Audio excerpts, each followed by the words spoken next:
At first, when the trees surrounded him, he took comfort from them.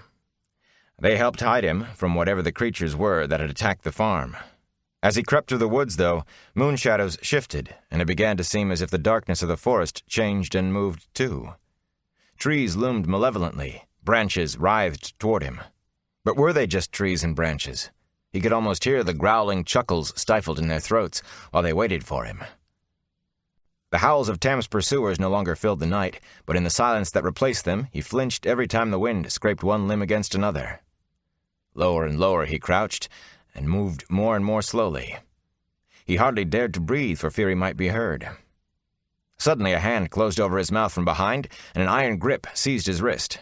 Frantically he clawed over his shoulder with his free hand for some hold on the attacker. "Don't break my neck, lad," came Tam's hoarse whisper. Relief flooded him, turning his muscles to water. When his father released him, he fell to his hands and knees, gasping as if he had run for miles. Tam dropped down beside him, leaning on one elbow. "I wouldn't have tried that if I had thought how much you've grown in the last few years," Tam said softly. His eyes shifted constantly as he spoke, keeping a sharp watch in the darkness. "But I had to make sure you didn't speak out. Some Trollocs can hear like a dog, maybe better." "But Trollocs are just—" Rand let the words trail off. "Not just a story. Not after tonight. Those things could be Trollocs or the Dark One himself, for all he knew." "Are you sure?" he whispered. "I mean, Trollocs?" "I'm sure. Though what brought them to the two rivers? I never saw one before tonight, but I've talked with men who have, so I know a little. Maybe enough to keep us alive. Listen closely. A Trolloc can see better than a man in the dark, but bright lights blind them, for a time at least. That may be the only reason we got away from so many. Some can track by scent or sound, but they're said to be lazy. If we can keep out of their hands long enough, they should give up." That made Rand feel only a little better. "In the stories, they hate men and serve the Dark One. If anything belongs in the Shepherd of the Night's flocks, lad, it is Trollocs. They kill for the pleasure of killing, so I've been told. But that's the end of my knowledge, except that they cannot be trusted unless they're afraid of you, and then not far." Rand shivered. He did not think he would want to meet anyone a Trolloc was afraid of. "Do you think they're still hunting for us?" "Maybe, maybe not. They don't seem very smart. Once we got into the forest, I sent the ones after me off toward the mountains without much trouble." Tam fumbled at his right side, then put his hand close to his face. "Best act as if they are, though." "You're hurt." "Keep your voice down. It's just a scratch, and there is nothing to be done about it now, anyway. At least the weather seems to be warming." He lay back with a heavy sigh. Perhaps it won't be too bad spending the night out. In the back of his mind, Rand had just been thinking fond thoughts of his coat and cloak. The trees cut the worst of the wind, but what gusted through still sliced like a frozen knife. Hesitantly, he touched Tam's face and winced. "You're on fire." "I have to get you to Nynaeve." "In a bit, lad." "We don't have any time to waste. It's a long way in the dark." He scrambled to his feet and tried to pull his father up. A groan barely stifled by Tam's clenched teeth made Rand hastily ease him back down. "Let me rest a while, boy. I'm tired." Rand pounded his fist on his thigh. Snug in the farmhouse, with a fire and blankets, plenty of water and willow bark, he might have been willing to wait for daybreak before hitching Bella and taking Tam into the village. Here was no fire, no blankets, no cart, and no Bella. But those things were still back at the house. If he could not carry Tam to them, perhaps he could bring some of them at least to Tam. If the Trollocs were gone, they had to go sooner or later. He looked at the hoe handle, then dropped it. Instead, he drew Tam's sword. The blade gleamed dully in the pale moonlight. The long hilt felt odd in his hand. The weight and heft were strange. He slashed at the air a few times before stopping with a sigh. Slashing at air was easy. If he had to do it against a Trolloc, he was surely just as likely to run instead, or freeze stiff so he could not move at all until the Trolloc swung one of those odd swords and— "Stop it. It's not helping anything." As he started to rise, Tam caught his arm. "Where are you going?" "We need the cart," he said gently, "and blankets." He was shocked at how easily he pulled his father's hand from his sleeve. "Rest, and I'll be back." "Careful," Tam breathed. He could not see Tam's face in the moonlight, but he could feel his eyes on him. "I will be." As careful as a mouse exploring a hawk's nest, he thought. As silently as another shadow, he slid into the darkness. He thought of all the times he had played tag in the woods with his friends as children, stalking one another, straining not to be heard until he put a hand on someone's shoulder. Somehow he could not make this seem the same. Creeping from tree to tree, he tried to make a plan, but by the time he reached the edge of the woods, he had made and discarded 10. Everything depended on whether or not the Trollocs were still there. If they were gone, he could simply walk up to the house and take what he needed. If they were still there, in that case, there was nothing for it but go back to Tam. He did not like it, but he could do Tam no good by getting killed. He peered toward the farm buildings. The barn and the sheep pen were only dark shapes in the moonlight. Light spilled from the front windows of the house, though, and through the open front door. Just the candles father lit, or are there Trollocs waiting? He jumped convulsively at a nighthawk's reedy cry, then sagged against a tree, shaking. This was getting him nowhere. Dropping to his belly, he began to crawl, holding the sword awkwardly before him. He kept his chin in the dirt all the way to the back of the sheep pen. Crouched against the stone wall, he listened. Not a sound disturbed the night. Carefully, he eased up enough to look over the wall. Nothing moved in the farmyard. No shadows flickered against the lit windows of the house or in the doorway.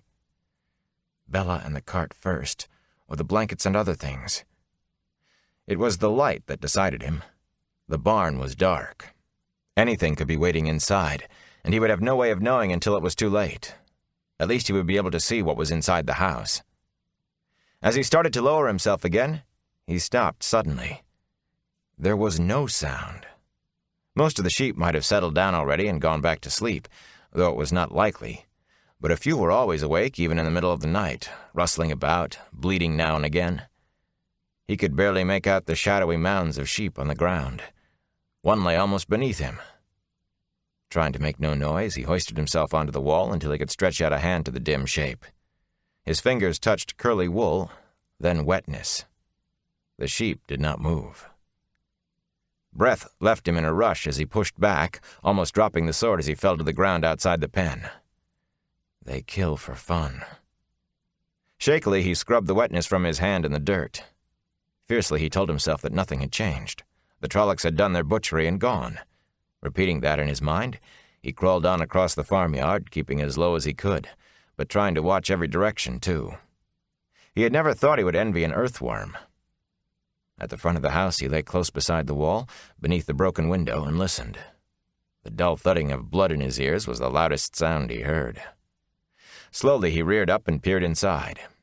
The stew pot lay upside down in the ashes on the hearth. Splintered, broken wood littered the room. Not a single piece of furniture remained whole. Even the table rested at an angle, 2 legs hacked to rough stubs. Every drawer had been pulled out and smashed. Every cupboard and cabinet stood open, many doors hanging by one hinge. Their contents were strewn over the wreckage, and everything was dusted with white. Flour and salt, to judge from the slashed sacks tossed down by the fireplace. 4 twisted bodies made a tangle in the remnants of the furnishings. Trollocs. Rand recognized one by its ram's horns. The others were much the same, even in their differences. A repulsive melange of human faces distorted by muzzles, horns, feathers, and fur. Their hands, almost human, only made it worse. 2 wore boots, the others had hooves. He watched without blinking until his eyes burned. None of the Trollocs moved. They had to be dead, and Tam was waiting. He ran in through the front door and stopped, gagging at the stench. A stable that had not been mucked out in months was the only thing he could think of that might come close to matching it. Vile smears defiled the walls. Trying to breathe through his mouth, he hurriedly began poking through the mess on the floor. There had been a water bag in one of the cupboards.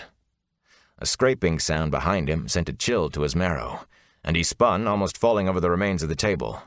He caught himself and moaned behind teeth that would have chattered had he not had them clenched until his jaw ached. One of the Trollocs was getting to its feet. A wolf's muzzle jutted out between sunken eyes. flat, emotionless eyes, and all too human. Hairy, pointed ears twitched incessantly. It stepped over one of its dead companions on sharp goat hooves. The same black mail the others wore rasped against leather trousers, and one of the huge, scythe-curved swords swung at its side. It muttered something, guttural and sharp, then said, "Others go away. Narg stay. Narg Smart." The words were distorted and hard to understand, coming from a mouth never meant for human speech. Its tone was meant to be soothing, he thought, but he could not take his eyes off the stained teeth, long and sharp, that flashed every time the creature spoke. "Narg know some come back sometime. Narg wait. You no need sword. Put sword down." Until the Trolloc spoke, Rand did not realize that he held Tam's sword wavering before him in both hands, its point aimed at the huge creature. It towered head and shoulders above him, with the chest and arms to dwarf Master Luhan. "Narg no hurt." It took a step closer, gesturing. "You put sword down." The dark hair in the backs of its hands was thick like fur. "Stay back," Rand said, wishing his voice was steadier. "Why did you do this? Why?" "Vilja de Garugda." The snarl quickly became a toothy smile. "Put sword down. Narg no hurt. Myrddraal want talk you." A flash of emotion crossed the distorted face. Fear. "Others come back. You talk, Myrddraal." It took another step, one big hand coming to rest on its own sword hilt. "You put sword down." Rand wet his lips. Myrddraal. The worst of the stories was walking tonight. If a fade was coming, it made a Trolloc pale by comparison. He had to get away. But if the Trolloc drew that massive blade, he would not have a chance. He forced his lips into a shaky smile. "All right."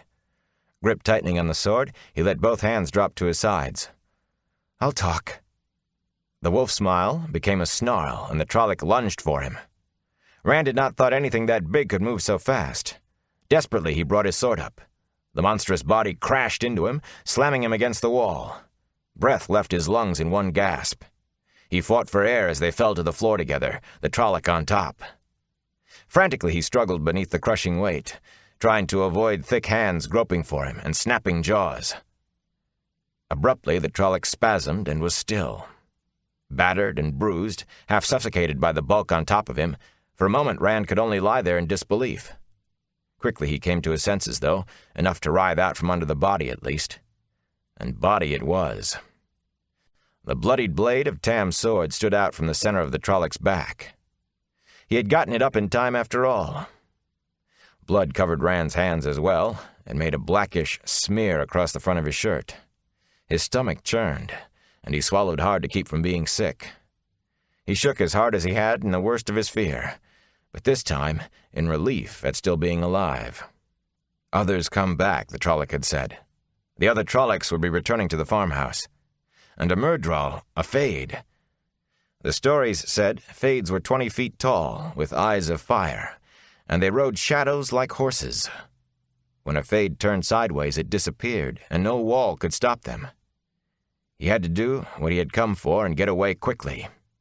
Grunting with the effort, he heaved the Trolloc's body over to get the sword, and almost ran when open eyes stared at him. It took him a minute to realize they were staring through the glaze of death. He wiped his hands on a tattered rag, it had been one of Tam's shirts only that morning, and tugged the blade free.